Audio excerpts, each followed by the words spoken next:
reunião para pensarmos na viagem de missões, ou quando a gente faz uma reunião para pensarmos o que nós devemos fazer a respeito de um determinado assunto que tem a ver com toda a igreja, geralmente as nossas decisões são baseadas no que é melhor para mim, o que é melhor para minha família, o que é melhor para mim, para meus filhos, porque nós somos egoístas.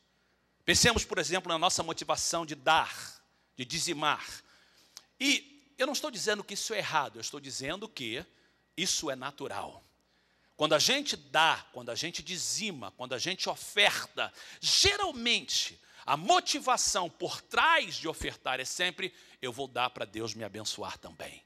Eu sei que a Bíblia diz: dai e ser-vos-á dado. Eu sei que a Bíblia diz que se eu der ao Senhor, Deus vai nos dar mais. E a motivação da maior parte de nós, quando a gente oferta, quando a gente dá, é sempre esperando um retorno da parte de Deus. Egoísmo faz parte do nosso dia a dia. Egoísmo faz parte do nosso ser. O título da mensagem hoje é que o antídoto para egoísmo é generosidade. E generosidade é uma característica do fruto do Espírito. Na mesma passagem, em Gálatas 5, Paulo diz: mas o fruto do Espírito, em contraste, ele lista todas as obras da carne, mas o fruto do Espírito é amor, alegria, paz, paciência, amabilidade, bondade, fidelidade, mansidão, domínio próprio. Contra essas coisas, Paulo diz: não há lei. Note, por favor, que uma das características do fruto do Espírito é bondade. A palavra bondade, eu não faço isso com outra razão a não ser para você entender. A palavra no grego é agotossumi. E agotossumi vem de uma outra palavra que você reconhece, que é a palavra ágape. Bondade, então, é uma capacidade de você se dar em amor a outra pessoa.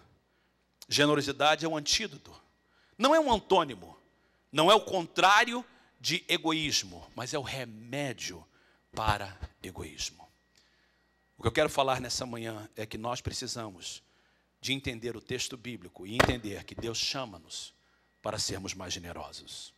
Eu quero que você volte, por favor, na passagem Lucas capítulo 12. Eu queria que alguém me desse o pointer que estava aqui em cima. Alguém do louvor, por favor. Lucas capítulo de número 12, por favor. Vamos olhar o que diz a passagem. O texto bíblico é muito claro. Lucas capítulo 12. Não sei se o Itamar tem. Alguém está com o pointer, por favor. Lucas capítulo 12. Não está aí? Você deixou comigo? Eu não está aqui. Está aqui, Itamar. Por que você não me deu antes? Obrigado, Itamar. Desculpe. Lucas capítulo 12. A razão que eu quero que vocês vejam isso. Obrigado, Itamar. Então ele disse: cuidado, fiquem de sobreaviso contra todo tipo de ganância. Notemos que esse verso 15, nós temos a palavra de Jesus nos dando um aviso importante. Jesus, nesse versículo, ele diz assim: cuidado, fiquem de sobreaviso. Sobreaviso é: preste atenção na vida de vocês daqui para frente. Cuidado. Quando Jesus manda a gente ter cuidado a respeito de alguma coisa, é porque ele está enfatizando um problema que nós todos vamos lutar. Cuidado. Fiquem de sobreaviso contra todo tipo de ganância. O que é ganância? Ganância está centralizado no egoísmo, em querer mais. É claro que Jesus está falando aqui, mais em particular, sobre dinheiro. Porque o dinheiro tipifica a ganância. Dinheiro é uma bênção quando ele é bem usado. Alguém disse uma vez que dinheiro é um excelente servo, mas um terrível patrão. Um terrível senhor. Eu estava lendo um comentário que dizia que dinheiro é como a água do mar. Quanto mais você bebe, mais você tem sede. E o dinheiro é isso. Dinheiro é você querer mais e mais e mais. Nosso problema não é o quanto nós ganhamos, mas o quanto nós gastamos. E o problema do capitalismo é esse. O capitalismo ensina que você pode ter mais. E, de certa forma, o capitalismo não é algo perfeito, mas é melhor do que o socialismo. Mas o problema do capitalismo é que o capitalismo diz o seguinte: quanto mais você tem, mais você precisa de ter. E eles ensinam, então, que você compra um carro, mas você pode ter um carro melhor.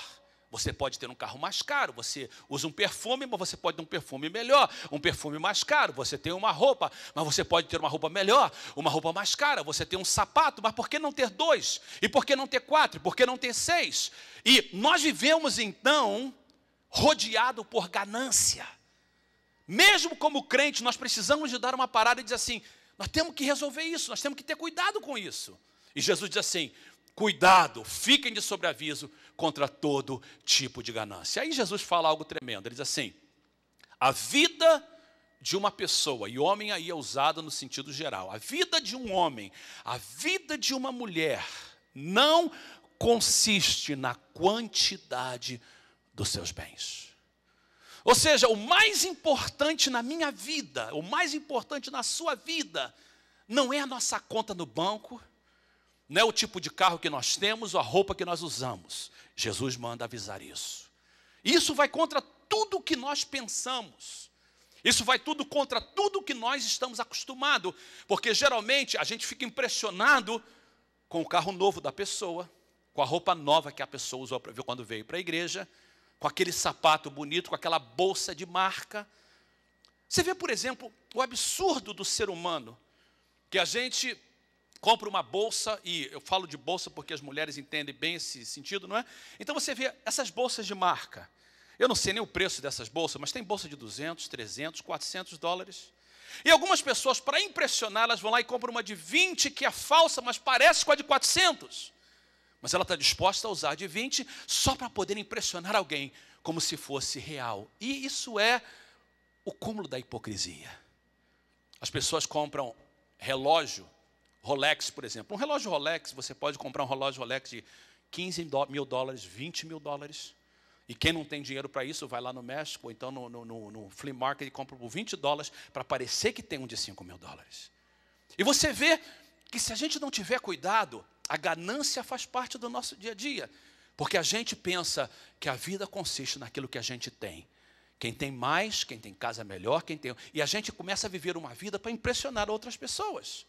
E Jesus diz assim: a vida de uma pessoa não consiste nos bens que ela tem. Cuidado com a ganância. E mesmo crente, nós precisamos de parar e entender que esse é um problema que todos nós enfrentamos. Aí Jesus conta uma história, e eu coloco ela toda, eu sei que está pequeno, mas eu queria colocar esses versículos todos em um só slide. Jesus diz assim: então lhes contou esta parábola, essa história. Uma parábola, a palavra parábola é uma história que fica ao lado de outra. E o propósito dessa história é exemplificar o que Jesus está falando sobre ganância. E ele contou essa história para exemplificar o que ele falou. Ele diz assim: olha, a vida de um certo homem rico produziu muito. Note, por favor, as palavras que Jesus usa, porque Jesus usa com muito cuidado. E eu coloquei em negrito, aonde eu queria ressaltar para vocês. Ele pensou com quem? Consigo mesmo. Olha o egoísmo. Ele pensou consigo mesmo: o que eu vou fazer? Eu não tenho onde armazenar minha colheita. Então disse: eu já sei o que eu vou fazer.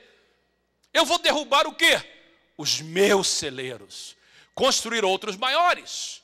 Ali guardarei toda a minha safra e todos os meus bens. E direi a quem?